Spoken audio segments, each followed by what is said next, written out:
Chatron, thank you for all that you do. We welcome you again. Thank you very much. Good to see you. How are you doing? Very well, sir. Thank you. Okay. Good morning, House of Saviours. I want to believe that we are all doing okay. I am super excited to be here again today. Thank you very much for showing up. Okay. It looks like we don't invite our friends, so I'm going to ask you. Okay, I can see my children saying hi, Father. Okay, thank you, everyone. I'm going to ask you to share your link. I mean, send it out to as many people as possible on your, timelines, the people you know. Please, let's kindly share the link with them and invite them over to this meeting. Let's do that as fast as we can. We need more people to join us today and listen to this particular session. Okay, so I am excited once again to be with you, and I want to believe that we are paying attention to everything we've been sharing. I want to believe that you've been having a great time, practicing and putting into action all we have been saying in this meeting, right? It's so important, that we maximize the moment because, like they say, time and tide wait for no one. Okay, so last week, we continue our journey on, moving from chaos to cohesion, right? I want to believe that you follow the steps and that you are growing, because chaos can happen at every level. It can happen in your business. It can happen in the group you're setting. It can happen in your personal life. My personal life, I've gone through chaos before, so I understand that some chaos can so mess you up that you don't even know where to start from, right? But I always say to people that when you're down, you cannot go further down. When you are down, then you are qualified to lift up your heads towards the heavens, because that's where your help comes from. And as long as you can have a vision for your life, you stand a fighting chance of bouncing back. So go ahead, invite your friends, everyone, send the message like 5 people, and invite them to this program, to this session today. Okay, so I'll put up my slides and then we continue from where we stopped last week. Okay, so far we have looked at what chaos really means, and we started the process of how to move from chaos to cohesion. I remember the first week we looked at the team performance framework by Bruce Stockman, where it talks about when a group comes together, there are 4 stages you go through. You go through forming, where you come together. Boy loves girl, boy meets girl, boy is on the phone with girl for 4 hours. All they are saying is, I love you, I love you, I love you, I love you. Momoism, what you can classify. If you listen to, couples who are dating, if they listen back to themselves and some of the things they were saying, they will laugh at themselves because it just looks like all serious people, who are just catching cruise, right? Then you wonder why that never continues after marriage, so it's forming, attraction, excitement, energy alignment. Then you move to storming. Storming is where the differences begin to show up, where we begin to discover that, oh, we're not the same, where we discover that, oh, this person is an introvert, this person is an extrovert, where our worldview, begin to have issues. Our worldview alignment starts to have challenges, right? Then you move to norming. Norming is, ideally, many groups, many relationships, many lives end in storming. The people commit suicide at the level of storming. People do divorce at the level of storming. Groups break at the level of storming. They take themselves, fight themselves dirty on social media at the level of storming. However, norming is where we now come to terms with the fact that, oh, we know in this situation, this is the way Ofonime is going to respond. In this situation, this is how Mary Jane is going to respond. So Mary Jane is not wicked. Ofonime is not wicked. That's just who they are. And for us to move forward, we need to accept that given the situation, this is where they will respond. So you're married to someone, right, who is perpetually absent-minded. and you, after 7 years, 10 years of marriage, you still hound them and say to them, you are bad, madam, Olga, you should know by now that given the situation, this is the way this person will react. It's not out of wickedness. Sometimes you marry to people who, you feel they don't carry you along, But if you are not in their mind, you don't know how busy their mind is, the things they're contending with, you would think, oh, the person just sat down and say, yeah, I'm not going to carry you, and I'm not going to inform this person. No. It's called numbing, understanding the people in your life, right? And some people, they are going to carry you along to the letter, right? It's not as if they want to disturb you. It's just the way they are. That's numbing. At the level of numbing, it's about purpose, it's about respect, it's about acceptance, it's about understanding, it's about love. Many people can worry forever, worry for nothing, worry for what is never going to happen, right? So then you now go to performing.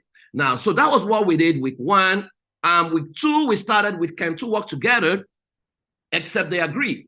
That agreement is the number one thing you have to consider before we work together, right? Because people would tell you, it's not what so much. No, what if it's what our life?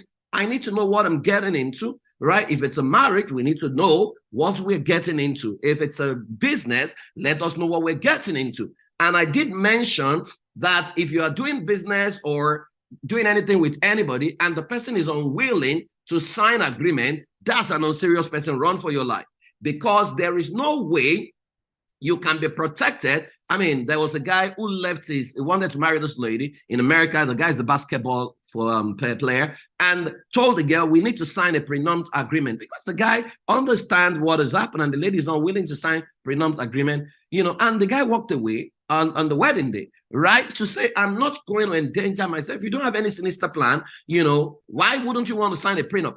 I know that ideally marriage should be built on trust, but people have betrayed that trust over and over again. So people no longer trust what can happen. We've seen situations where people gathered wealth and somebody married another person and left the other person cold, and they started the life afresh. So a whole lot of dynamics have played out. But scripture is very clear.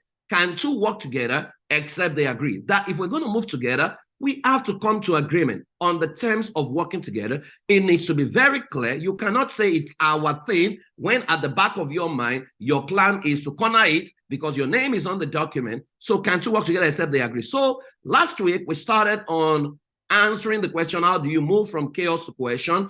And last week, the first thing we talked about, number 1, was that you need to do a root cause analysis. When there was chaos all over the world and nothing was working, the first thing God said was, let there be light. So you need to beam your searchlight on your chaos to say, can we do a root cause analysis? What was the cause? What exactly happened? You need to prioritize issues that require urgent attention, determine everyone's win, confront and mediate on issues that can undermine a quest for cohesion. Right. So we talked about the need, and I gave you steps on how to do that root cause analysis, that we need to do something as a matter of urgency. So if you practice some of the things we talked about last week, can I see a hi in the chat box? Let me know if we just come here to listen and we don't go practice, or we go practice. If you practice some of the things we talked about last week, can I see hi? Because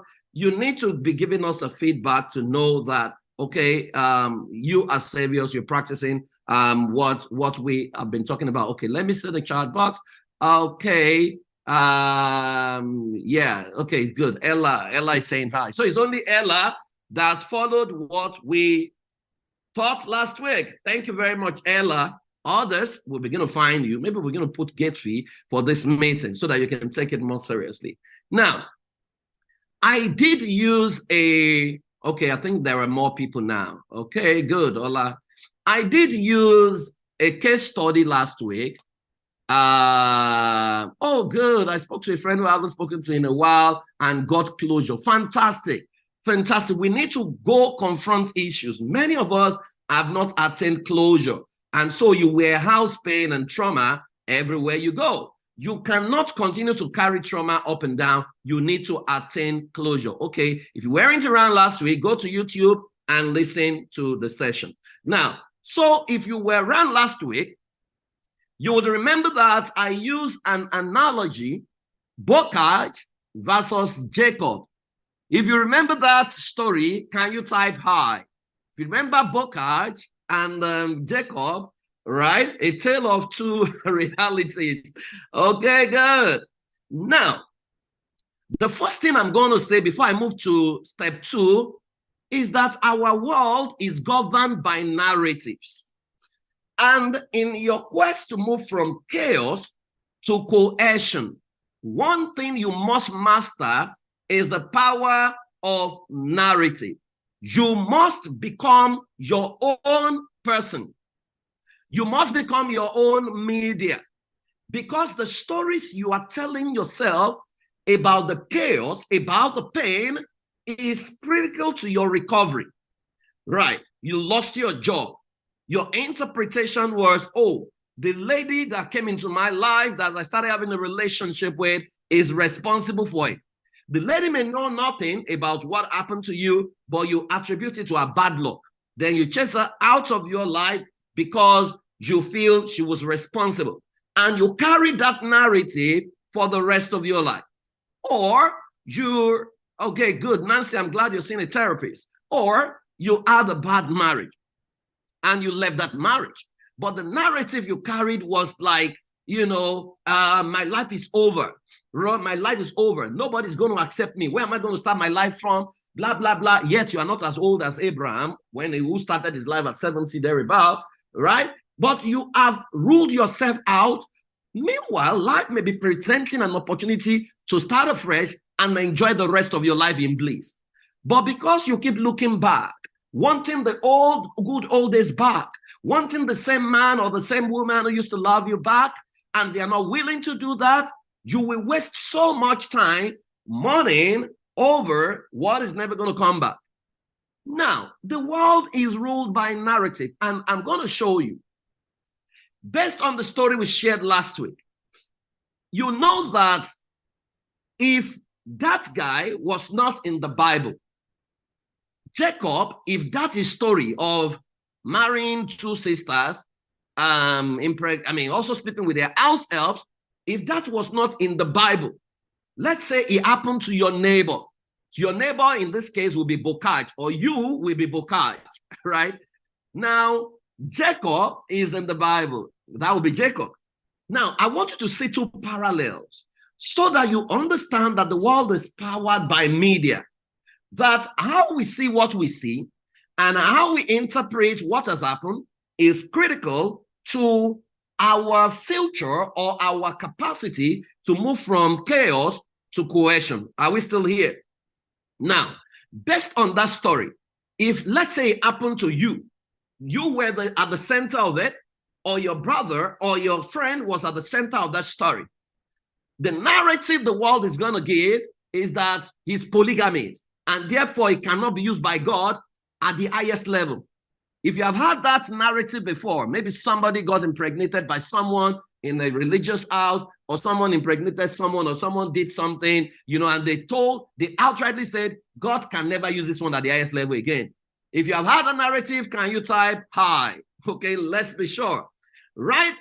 Because that's the way people see it.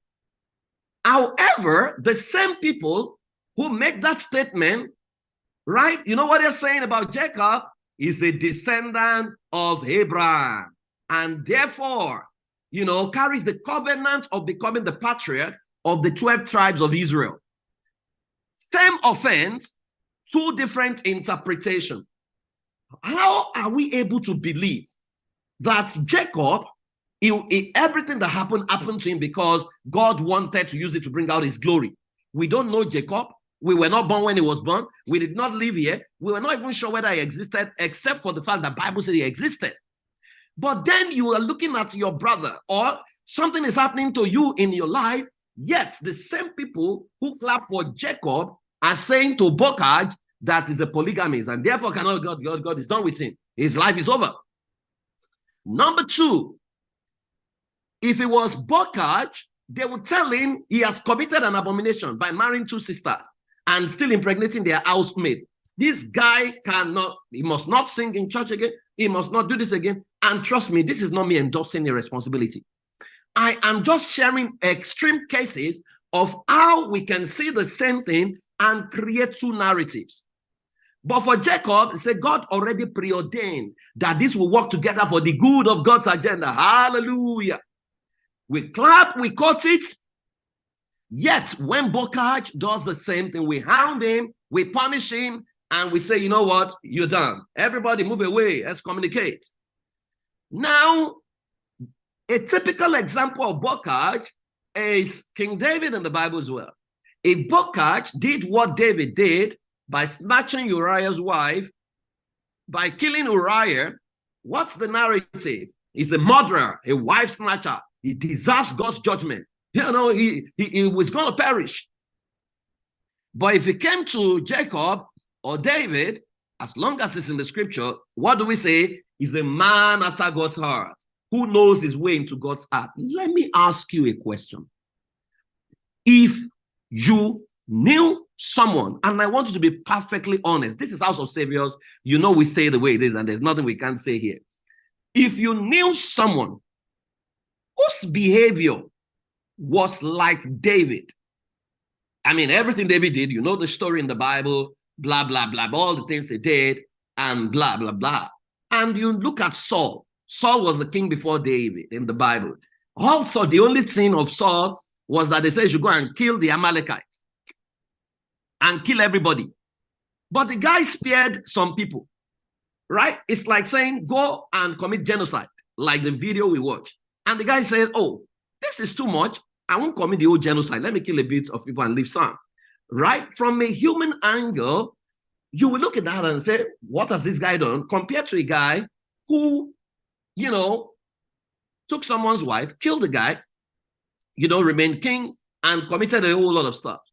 Now, if you want to look at it holistically, how many of you deep down, and I want to reason it out from a human angle right now, how many of you deep down, you will believe that David is truly a man after God's heart? If you truly would believe from a human angle, type yes. Is my volume fluctuating? Please help me out. Is my volume fluctuating? Pastor Matthew, are you sure? No, it is not. It is okay, not. Good. Okay, somebody says, I won't believe. Okay, Uncle Will. Okay, so people are saying no. Tom said she will believe that he's a man after God's heart. Right, but a lot of people won't believe that. How can this guy be a man after God's heart with what he has done? But you see, the power of narratives is what made David bounce back from several situations in his life. That the guy knew how to move from chaos to cohesion within a space of 2 minutes. So what the guy does is he commits a sin there or gets into chaos there.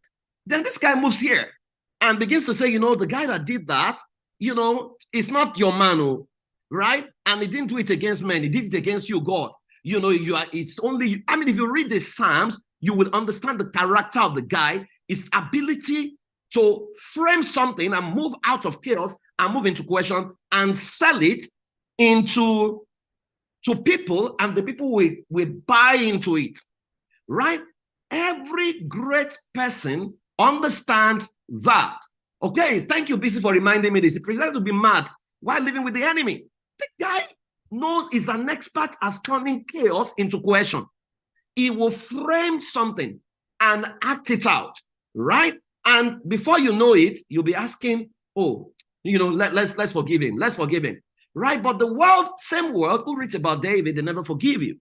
So they will label you. They will call you a murderer. You didn't even murder. You just got out of a bad marriage. They'll call you names. Or you just got out of a group that you think was upsetting you. They will call you names, right?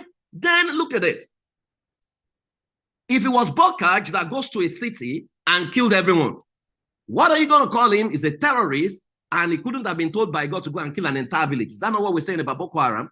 Right? But if it was Israel that goes to a place and kill everybody, you know what we say? This is God's vengeance against his enemy through his chosen nation.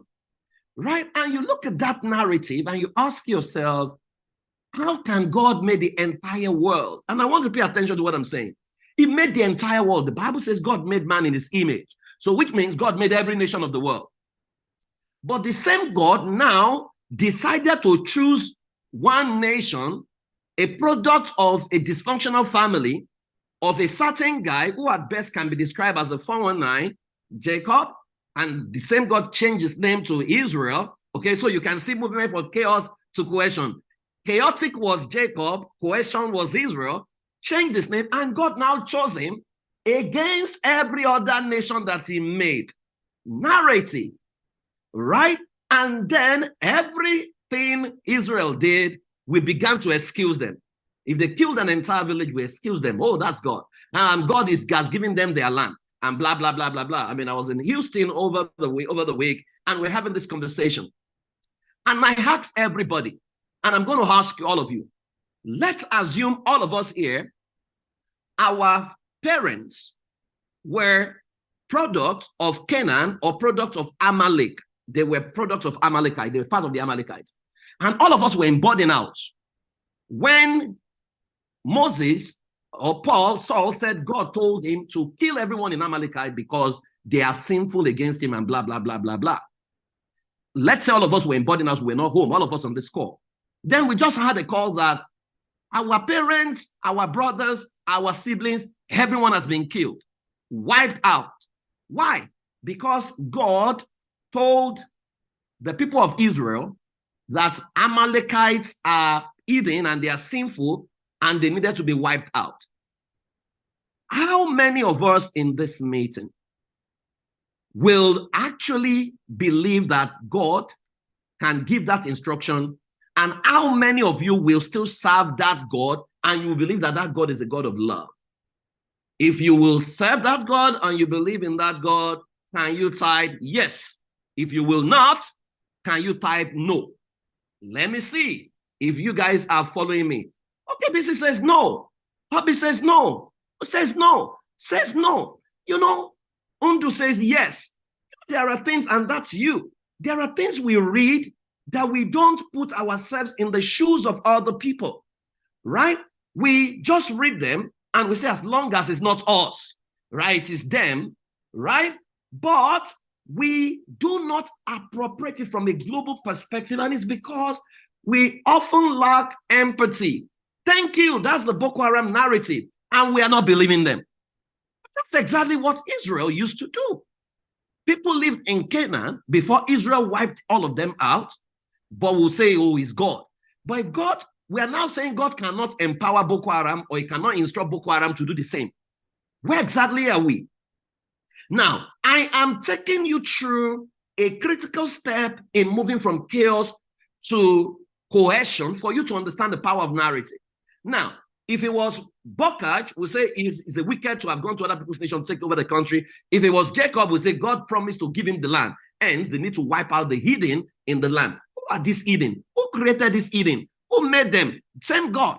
How did they become hidden? The only reason they became hidden was because they are not serving God. They are God the way Israel is serving their God, which is akin to religious crisis around the world. Now, there was another instance where, you know, Benjamin, tribe of Benjamin, they had a war with their brothers and they wiped them out and they don't have a wife. And you know what was said? It said, let them hide in wait and kidnap girls and forcefully marry them so that they can continue the lineage. If that happened to Bokaj, we'll say he's rapist and forcefully kidnap innocent girls and force them into marriage. But now that it happened to, to this other guy, we'll say, you know what? Our brothers, the tribe of Benjamin, must be assisted in rebuilding their lives. You know, so these are the things that the world is built on. The reason we believe many of the things we believe is because they will put the word God said there. If you remove the word God said, then you are not likely going to believe, because with God, the way the human brain functions, once God is introduced, your frontal cortex shut down and you soak in whatever you hear that is perceived to have been said by God. Now, I am not disputing what God said to anybody. What I'm saying to you is you need to learn to master the power of narratives. If you are going to move from chaos to cohesion, and that takes me to number 2, which is you need to define your governing system. So, number 1, you need to do root cause analysis, you need to heal, you need to attain closure.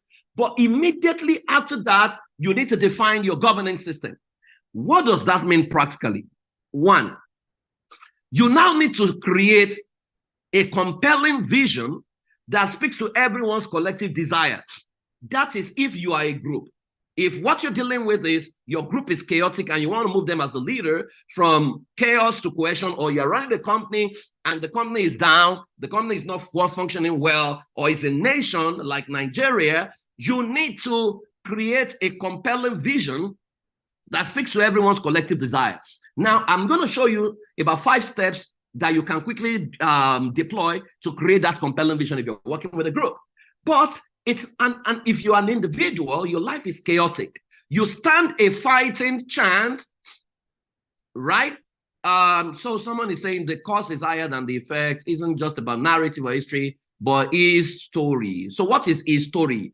You would, I know that, I mean, we don't want to get into eschatology. I know people believe that his story is the story of Jesus. History is the story of Jesus. Again, that's a narrative. That's not totally correct. That's what people believe. And it's good to believe it for you, right? But not everyone believes that. History is a compendium of everything that has happened, including what happened yesterday, right? But you can create a narrative around it as Christians. The challenge I often have with Christians is that we think the world is wired around us, is framed around us. So we don't see things from other people who don't believe what we believe, right? So we want to push our narrative across the rest of the world. But that's that. Let's leave that. Now, personally, if you are going through chaos and you have done root cause analysis, you need to create a compelling vision that speaks to everyone's collective desire. You need to create a vision that speaks to your desire. To say, this is my chaos. I'd left marriage. I'd gone through divorce. But what is the new vision? Now, your vision is yours, is your capacity to create a future that you want to live in. It's been said that the best way to predict the future is to create it. So every human being has got the capacity. We are co-creators with God. What this simply means is that we have the capacity to be down this minute, but the next minute to be up. But the distance between being down and being up is your capacity to create a governance system for yourself. So vision is number one.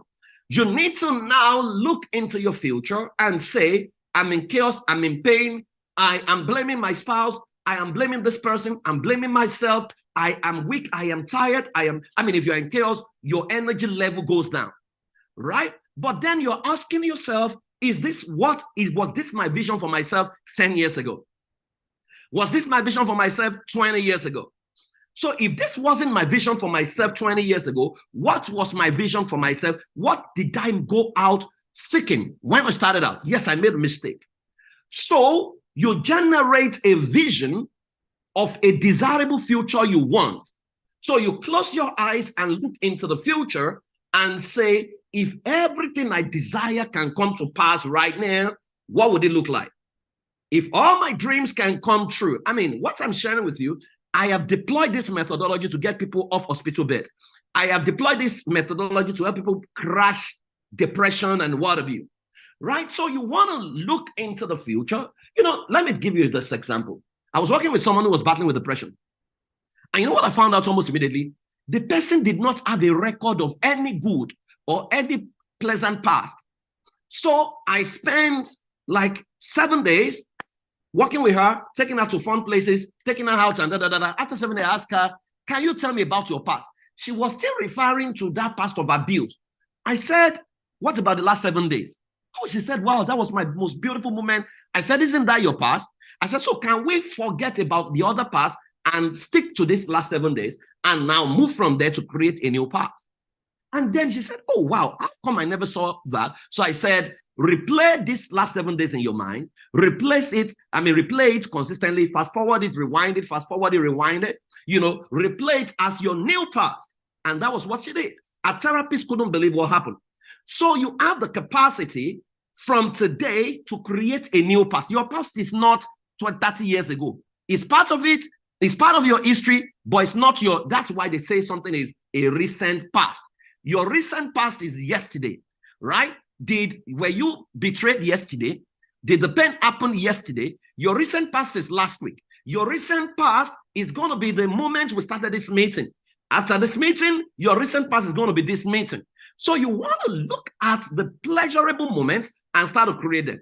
So you need to create a compelling vision that speaks to everyone's collective desire as a group or for yourself. Create a vision for yourself. Who do you want to be if the pain never existed? Write it out.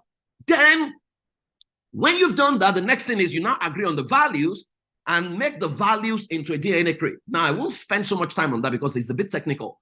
However, you look at your vision and you ask yourself, what values or beliefs must I embrace that if I leave this out, it will take me in the direction, this new direction, right? So you have gone through divorce. People have told you, you have 3 children. They've told you your marital life is over.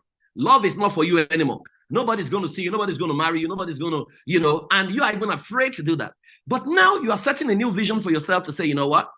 I am going to put myself out there. I deserve to be loved. I am going to love myself. You know, the funny thing about divorce is that the culprit is quick to move on.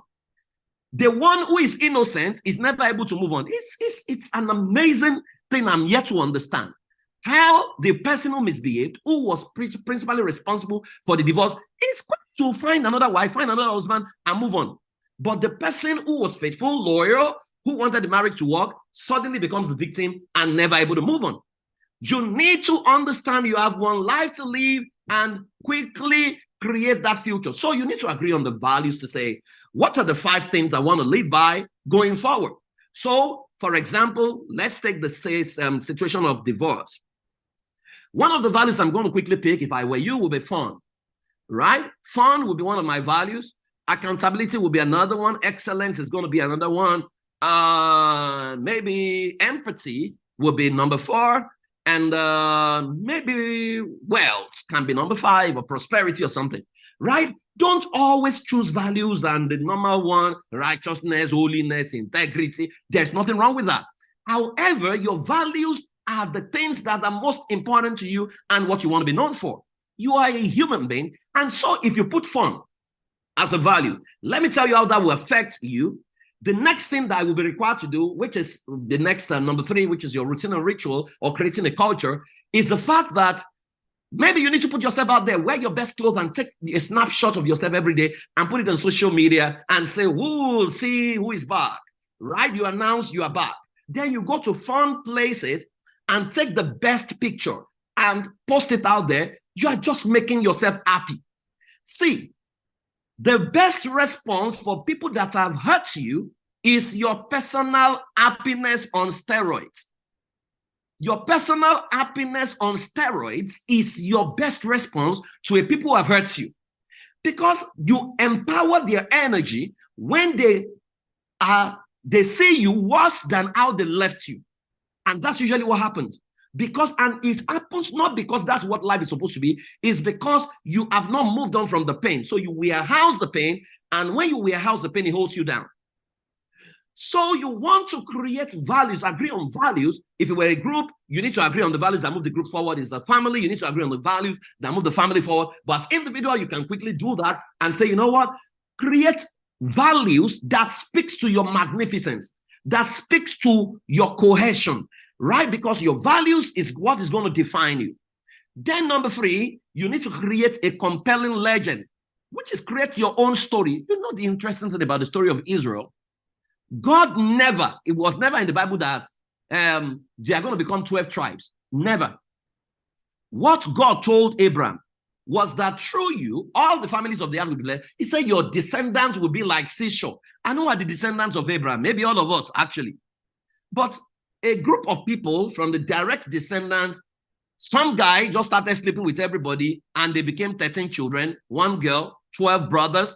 So the 12 girl was left aside, and then the 12 became a tribe, right? So how did Jacob capture to know that is the tribe that will now determine every other thing, right? So you need to leverage that and create a compelling, believable story for yourself, your own story of what happened. So, for example, if I take the divorce case again, I'll say, I went into life, let's say the name of the lady is Made. Hi, Made went into life to understand how things work and to catch fun and to enjoy fun. In the bid of creating that fun-filled future, I found myself in a school where I took a course on betrayal and pain. And I graduated from that school. Now, that graduation is divorce, right? I graduated from that school unscourged, right? But harmed with lessons, harmed with inspirational stories of how to manage entries and exits into my life and how to be perpetually happy for the rest of my life. Through that graduation, I have now mastered wholeness in a way where I choose me above everybody and I'm creating pleasantness and wellness for everybody. That is a typical story. Now, if you share the story, how does it make you feel? How do you think it's going to make you feel? Anybody? Can you put comments in the chat box? The story I just shared right now is the story of someone who went through divorce. But I didn't say, he hurt me, he beat me, and I left the marriage. And since I left the marriage, this will be very tough. No, that will attract pity party. Good, empowered. You want to create, that's your own story. Every other pain, beating, you have eliminated that. What you have embraced is the movement in the direction of your future. In fact, you can tell the story. When we talk about story of David, we don't remember Uriah. We don't remember Bathsheba. In fact, let me shock you. The pregnancy from Uriah's wife, the child died, right? And because God said the child was going to die, according to what we read, then the Bible says, and David went into her, she got pregnant again, and the Bible says, and God loved the child and called him Solomon. So, and the Solomon was the one that succeeded David. So you want to ask, was God part of this plot? Right, but it's a power of narrative. So when we remember David, we don't remember all those things. We don't remember any of those things. What we remember David for are his strength, his conquest. In fact, we remember David killed Goliath more than we remember David killed Uriah. It's the power of narrative. New beginning. Thank you, Florence. So you want to create, it's your story. It's not anybody's story. And if you are creating your story and your story is full of pain, then you want to perpetually stay in the realm of chaos. Because if you repeat a story to yourself consistently, it becomes your reality. Right? Many of the stories we believe may not even have happened. I mean, how come we were afraid of Ojuju Calabar when we were growing up? Who is Ojuju Calabar? We didn't know. But they painted the story of Ojuju Calabar like Dracula, and all of us were afraid. That is the power of narrative. And that was what I was sharing when I started. So you want to create your own compelling story. It's your story. If it's an organization, you want to create another story of your conquest from chaos to cohesion, right? If it's a nation, every nation has got stories. I went to Greece when they were sharing the story, how Zeus came down, how Zeus has a child, Aphrodite, how Aphrodite can become man and woman. Funny stories. I was like, what forget the use of my word. I wanted to run out. Then a voice said to me, when you say to people that the blood of Jesus can wash anybody's sin, you don't think that it sounds stupid and weird? I say it's true. So your story is your story. But don't create a story that perpetuates your pain, that perpetuates your chaos. Look for the strength in your story. So the simple question is this. If you look at your chaos, can you pick 5 positive lessons you can glean from that chaos? You write it down. Not negative lessons. What are the 5 positive lessons you can pick? If that chaos were to be a course that you had to go and undertake, the people that graduate from that course, what are they able to do that can inspire generation? You will find your life. You will find your story if you answer that question. Now, having done that, then you determine everyone's win and create a clear code of engagement. So if you were doing this as a group, you now want to know what are the interest groups in the group, what is their win, and we take care of it. So we sign agreement.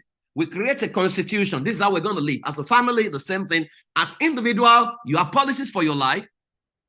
This is the way I'm going to live my life. This is the way I'm not going to live my life. This is what I'm going to allow into my life. This is what I'm not going to. You need to do that for yourself. Then you seek adoption as a group. You bring it to the group and you seek adoption. Now, look at this narrative. This was the song during colonization. Every nation Britain colonized. This was the song they made them sing every day. right?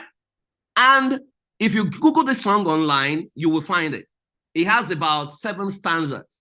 But look at the song Britain used to colonize the entire world, the nations they colonized, and the people sang this song. Our forefathers sang this song. Look at the lyrics. When Britain forced at heaven's command, can you see the narrative? So what they are saying is, heaven commanded Britain, arose out of the Azores men. This was the charter of the land. And guardian angels, so angels appeared and sang the song. Rule Britannia. Britannia ruled the waves. Britain never will be slaves. So they taught our forefathers this song. So imagine your great-great-grandfather in Nigeria before 1960. He also stood up, raised his hand, and he sang, Rule Britannia, Britannia rule the waves. Britain never, never, never, never will be slave. They sang it, right? So what Britain is saying here is that an angel from heaven, and you know why this was done?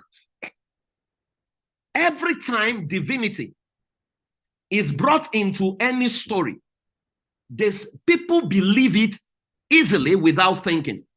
Look at verse 2. The nation not so blessed as thee must in their turns to tyrants fall. So Britain already defined that any nation that is not as blessed as Britain must become their colony. And that power of belief. And what is Britain? Britain is a tiny island, very tiny island with no serious natural resource like Nigeria or Congo or India. Yet Britain colonized nations bigger than them.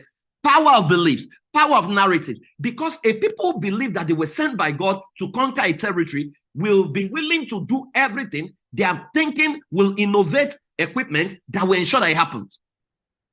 So again, this is another example of narrative. So what story are you telling yourself? So here is a simple steps to creating a group vision. 1, establish the need. Put them in teams. That's if you're working with a team or if you're working with an organization, put your people, your staff in teams and let them discuss and come up with a presentation that basically describe the current state of the group, right? If it's an individual, describe your current state. What is the current state in your life, right? What makes you say your life is chaotic? Examine the underlying beliefs. Why did you believe that your life is chaotic? Is it because you are comparing with someone else or because of what has happened to you? Then step 2, you brainstorm the vision.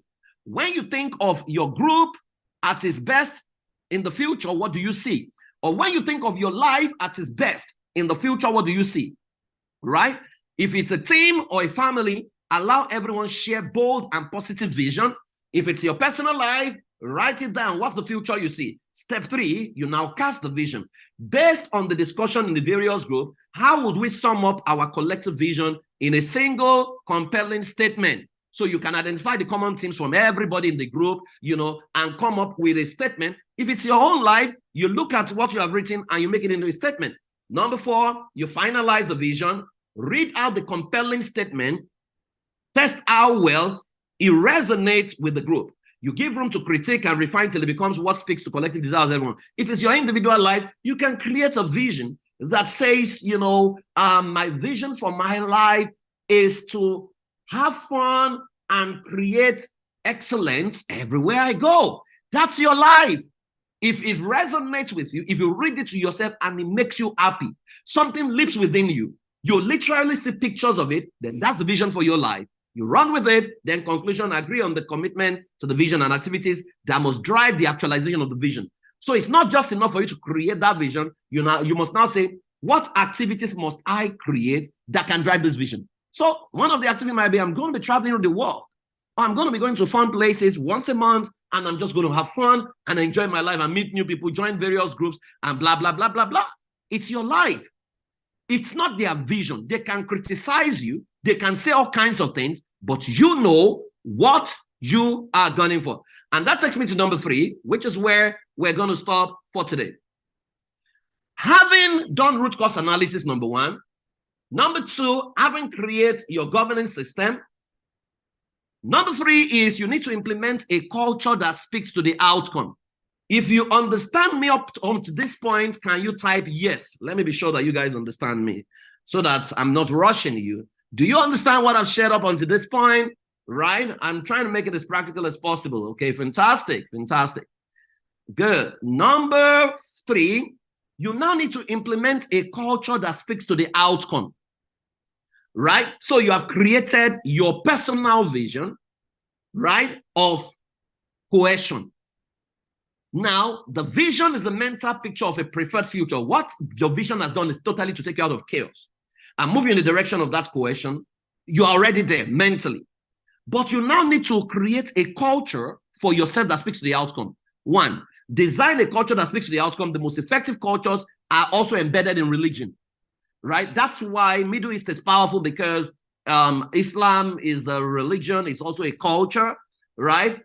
Buddhism is a culture, is a religion. Catholicism is a culture, is a religion, right? If you see nations that their culture is their religion, you'll see that it's so easy for their leader to get them to get things done and blah, blah, what have you, right? So number two, create routines, celebrations and ritual with compelling narrative. For example, if there was a day that your divorce was finalized, right? And the day always reminded you of pain, turn it to your Independence Day, right?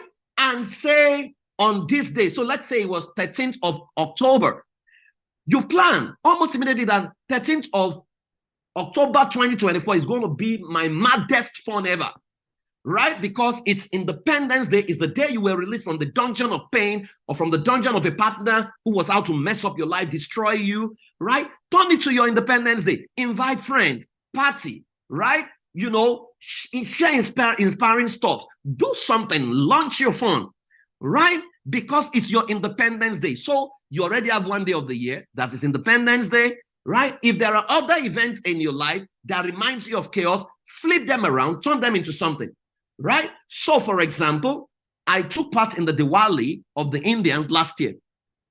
And so what did I do? I realized that this is why the Indian guys are strong in the workplace. Because if you look at the festivals of India, they are festivals with clear-cut activities of what you must do on each day. You cannot invent your own. And there is what those days is supposed to produce. So for example, Diwali, there's a day where you anoint yourself in Diwali and pray. There's another day where you give alms to the poor. There's a day in Diwali where you cook for people who cannot feed themselves. You know, so if you look at that, anointing yourself, that's spirituality. You know, then benevolence is there already. Empathy and seed time is there. And they believe that when they give to the poor, strange ideas that can innovate the future comes to them. Believe. So what did I do? At the beginning of the year, I called my first 3 days of the year Festival of Light. Shared with my family, shared with a group of friends as well. So day one, this is what we do. Day two, this is what we do. Day three. Now, if your children go through Festival of Light, every year for the first 27 years of their life, or 21 years of their life, what happens to them is everything we claim will be happening once they do that begins to become their reality. It becomes a routine and the festival. Part of the bane of Africans and Nigerians is that we don't have those festivals, even though we have Christmas. How is Christmas done? Everybody's doing it as they like. There is no regimen. There is no format to it.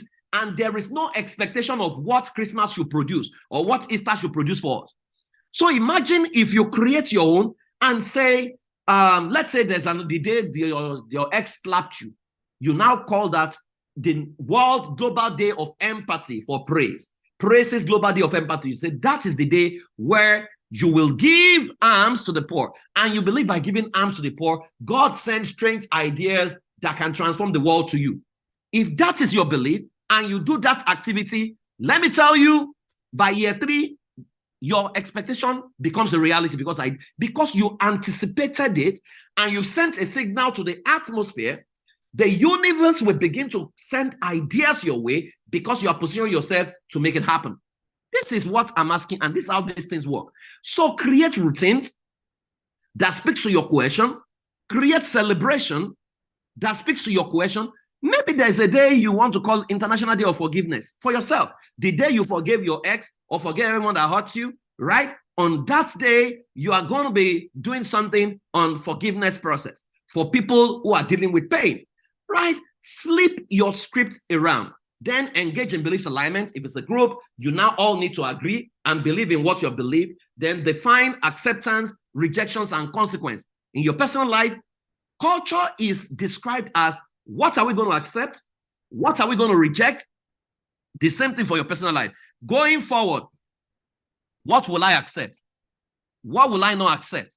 So, for example, part of what I will no longer accept is I no longer accept is I no longer give out loans because I'm not a microfinance bank. I would rather support with what I have than give a loan, because a lot of people are not fond of paying back loans except you are willing to tidy it to an agreement, or maybe I set up a bank so that you can go and meet them, right? So engage in beliefs alignment, define acceptance and rejections and the consequence, right? Then E, promote events and ideas that speaks to the greatness of the group, right? In your personal life, promote events and ideas that speaks to your greatness. Don't sit where they are drained. I sit in some places, if you speak something that contradicts my greatness or who I want to be, and you begin to insult my intelligence, I'm going to leave, right? I know. That's why you don't see me in meetings where they glorify demon. You know, there's a demon in your father's house, demons in my mother's house, demon. What did my father do?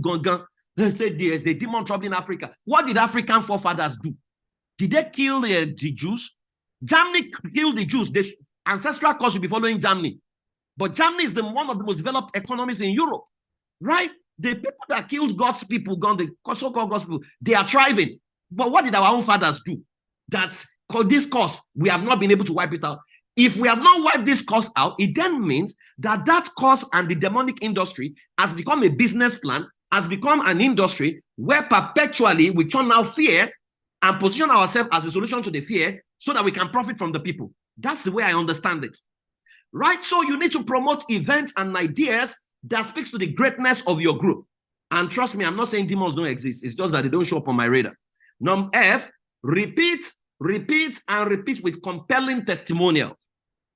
So if it's a group, you repeat and repeat and repeat till people begin to share testimonials. In your life, begin to track the testimonials. There will be coincidences. There will be small wins. Over-celebrate them. Rejoice over them. Get into gratitude for them. If you do this, what you are doing is you are creating a new neural pathways into your mind that chaos now becomes a distant past that you can't even remember. What you consistently remember is cohesion. So, what are the 7 steps to creating a compelling ritual? That's where I'm going to stop. Step 1, define your purpose. If you want to create a compelling ritual that can speak to your vision, define your purpose.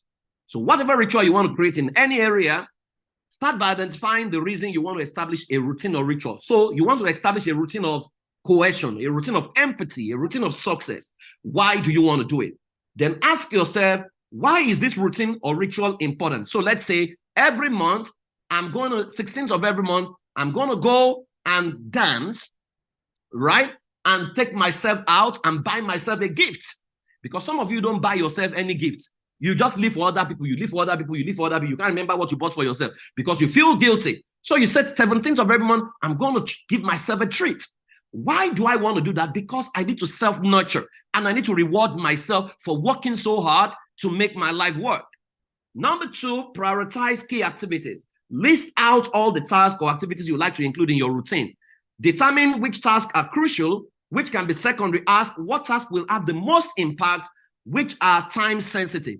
This is why many of you don't jog or work out, because you have not defined your why and you quickly rush. They say, oh, 1 hour workout, you quickly go and do 1 hour workout, then you burn out. Start with 5 minutes, start with 10 minutes. That one you can do. Right? That's why they say if you do it, you need to pray for 7 hours. You have not prayed for 1 hour before. Start with 5 minutes of prayer.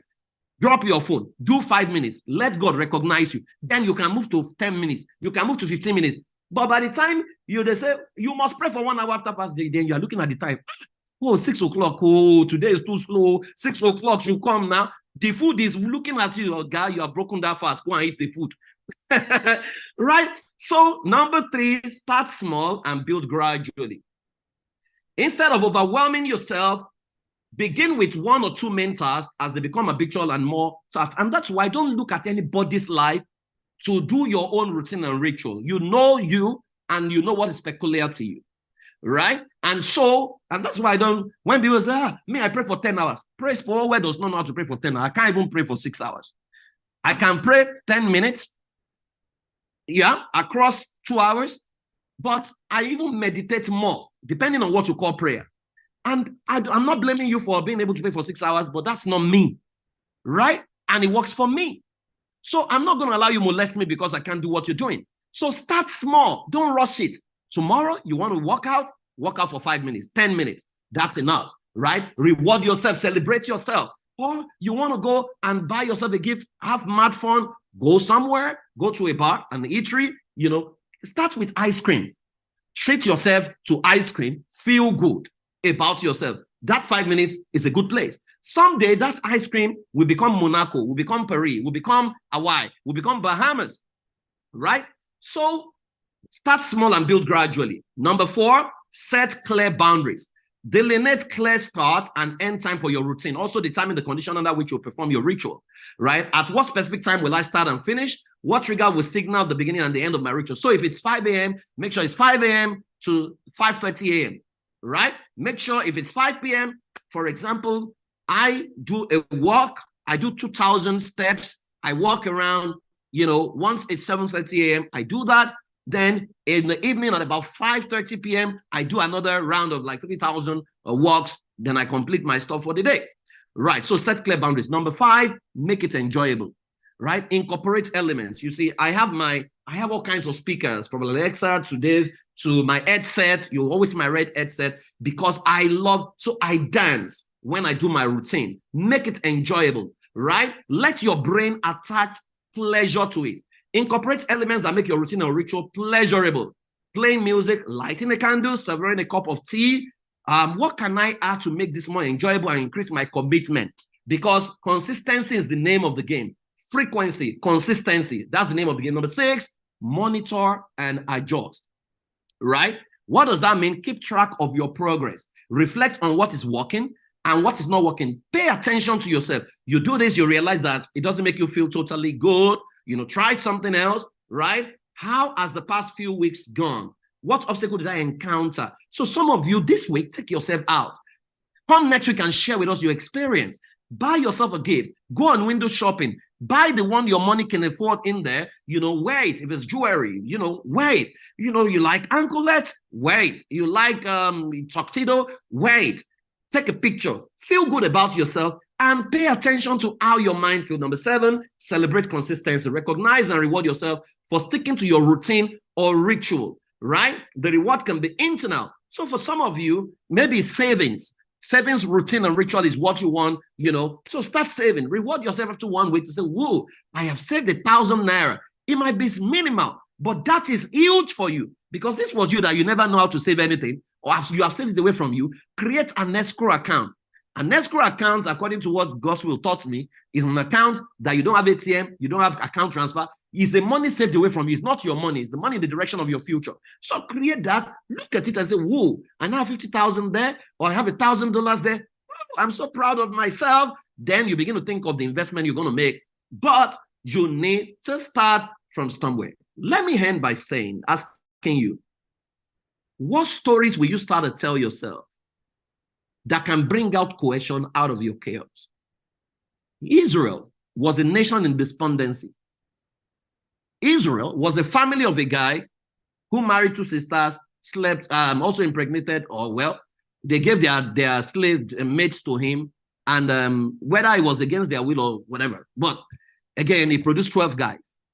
And they created a narrative out of that to say God's chosen people. America was a chaotic nation that they now say God's own nation. In God we trust. I mean, we live in America. We don't know whether in God they trust, but it's a narrative. UAE believed that God instructed their forefathers that they will be a beacon of hope to the rest of the world. It was a desert, but the Emirates came together and they agreed. The first to find oil among us must take care and develop the others. And that's what you call United Arab Emirates today. Right? Britain, even Rwanda is changing that right now. The genocide has become a memorial hall, right? Where people now go, tourists go and pay. That's how to flip your chaos into cohesion. So next week, I will talk about the people factor in moving from chaos to cohesion, and that will be, I think, the final part of it. But what stories will you start telling yourself? So look at your chaos again And that's what I want you to do this week. Look at your chaos and ask yourself, if God will make this work together for me, what is he up to? What is life up to by making me go through this? When I graduate from this school, what am I empowered to do for other people? Right? And build a super story out of it, not like you went into chaos, but like you went into a school that produced resilience, that produced a brother-minded you, that produced a more powerful you, and that you became free from a dungeon, because not many people go into that dungeon and come back alive. But you came out, your degree is still intact, your brain is still intact, your life is still intact. You even came out with a child, maybe it's a divorce situation. You should be grateful. So go celebrate yourself this week. Change your story from chaos into cohesion. Make it inspiring, that when you tell it, it becomes something that gives light to other people. I hope this has helped. I'll see you next week. Thank you. God bless you. Wow. Awesome. Awesome. Awesome.